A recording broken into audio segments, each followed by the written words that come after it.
So yan, may bago na po tayong Honda XRM 125 Fi. So ito po yung mga bagong dating ngayon, 2024 po yan. Alamin natin yung updated price, installment, at bigyan na rin natin ng quick review.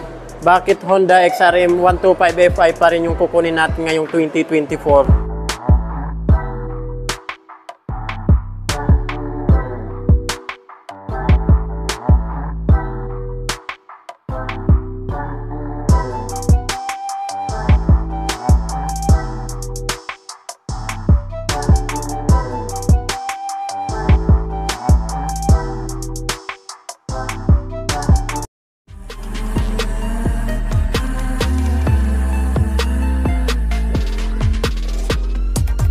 What's up mga idol, Chris Ride Motovlog nga po pala. For today's, nandito ngayon tayo sa LYR Marketing, General Santos City Branch.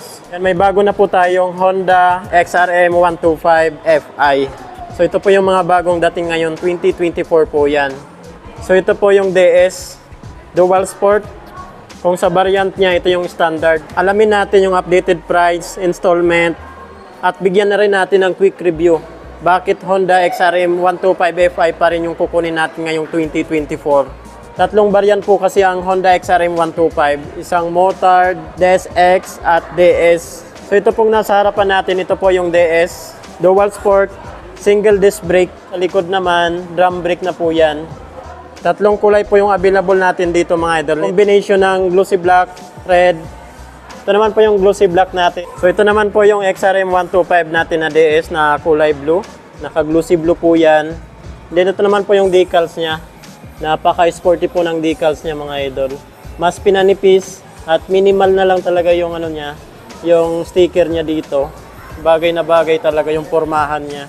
Kulay at decals lang din naman yung nabago talaga dito mga idol. Dito sa 2024 natin na Honda XRM 125. At least bagong mukha na naman ng kulay ni Honda XRM 125. So dito po kasi sa probinsya, isa ito sa pinakamabentang motor at tinatangkilik ng karamihan dito. Subok na po kasi yung tibay at lakas ng motor na to. Matipid din po sa gas, comfortable dalhin, madali lang i-maneuver. Yung tindig niya talagang swak na swak sa ating mga Pinoy. Parang ito yung pinakagusto kong kulay dito sa bagong Honda XRM 125. Honda na Honda kasi yung niya, yung kulay tapos yung design niya. May konti po siya dito ang color blue. At mas manipis na po talaga yung design na decals niya mga idol. Dito naman Honda XRM 125. So mapapansin niyo po dito, hanggang dito na lang po yung decals niya. Wala na po siya dito. Ayan o, hanggang dito sa tail light.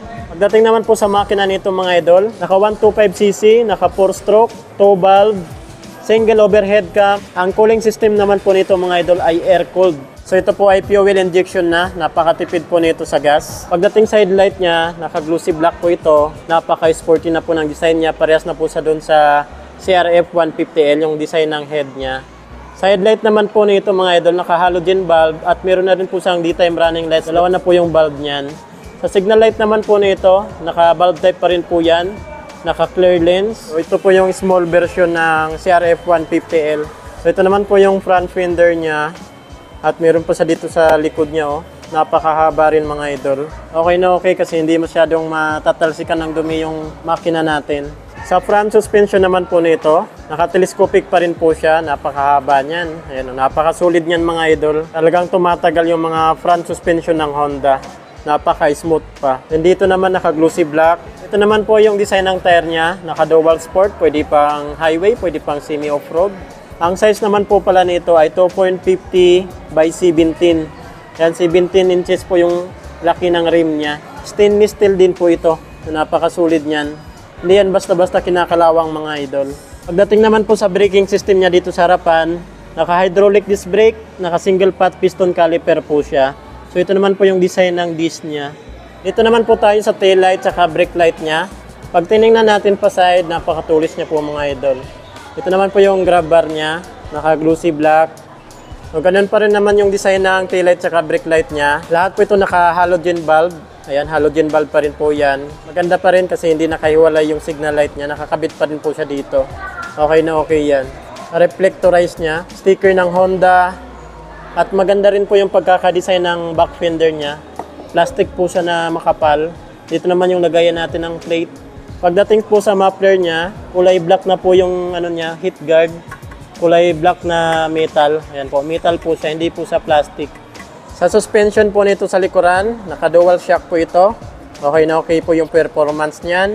Sa braking system naman po nito, so ito po ay naka-drum brake. So ito po kasi yung standard ng XRM 125 DS variant. Yung size naman po ng gulong niya dito sa likuran ay 2.50 by 17. So same lang po siya ng size doon sa harapan. Naka-dual sport, pwede pang highway, pwede pang semi-off-road. Ang size naman po ng sprocket niya dito sa likuran ay 38 teeth. Engine sprocket naman ay 14 teeth.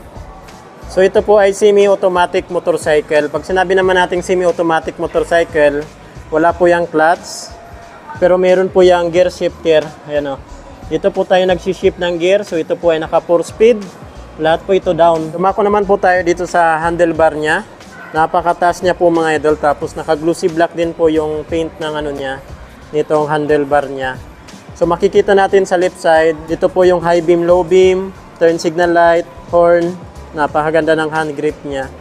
So dito naman po sa right side, nandito naman po yung electric start. At meron pa rin po siyang kickstart assist. Napakaganda niyan. Sa instrument panel gates, maganda po dito, naka-fully digital na rin po ito. Naka-digital na rin po yan. Ang wala lang po dito sa instrument panel gates niya, gear indicator. So wala po siyang gear indicator. Pag nasanay ka na mag-gear shift, kahit walang indicator, okay na yan sa'yo. Pag nasanay ka na. Ito naman po yung ignition niya. Dating naman sa upuan, malapad, tapos makapal, and then napakalambot. Itong gusto ko yung lambot niya. Alamin naman natin yung updated price tsaka installment update nila dito. So dito pa rin tayo nag-inquire sa LYR Marketing Corporation, General Santos City Branch. Ayan po, LYR Marketing Corporation, General Santos City Branch. XRM 125DS, or ito po yung dual sport, standard variant nila. Ang cash price po nila dito ay 71,900 pesos. So yan po mga idol. 71,900 pesos. Okay na okay pa rin yung price niya para dito sa XRM 125 natin na DS or naka single disc brake. So alamin naman natin sa down payment saka sa installment niya hanggang 3 years. So ito naman po yung down payment niya. Magda-down po kayo ng 5,536. So yan na po yung down payment niya. 5,536. At sa 6 months naman na installment niya ay 14,360. Ayan, 14,360 sa 6 months. Sa 1 year, 12 months ay 7,983. Sa 18 months, 5,634. Sa 24 months, 2 years ay 4,505. Sa 30 months naman po ay 3,759. Sa 36 months, 3 years, ayan, 3 years, 3,430. So rebates pa po yan ng 200 pesos kung maaga po tayo magbayad. Siyempre sa mga freebies, free helmet, jersey, TPL insurance, at 3 years LTO registration. So dito sa kanila mga idol, 3 years, free na po yung registration. So malinis na po yan yung down payment nyo, 5,536. Free na po kasi yung 3 years LTO registration niya. So come and visit na lang po kayo dito. Napakarami pa po dito mga motor na pagpipilian nyo. Mapa Raider, Kawasaki, Honda, Suzuki, Kimco. So napakarami po nila dito ang pagpipilian ng motor. So ito dito sa probinsya, number 1 pa rin to. Number 1 pagdating sa 125cc na category. Kung hindi RS125, XRM 125 naman. Ito po yung design niya pag nakasakay na po kayo dito. So mataas po yung handlebar niya. Hindi kayo mapapasubsob sa kakahawak na manubela. Relax lang talaga. Then napakalambot po talaga ng upuan niya. Gustong gusto ko po talaga.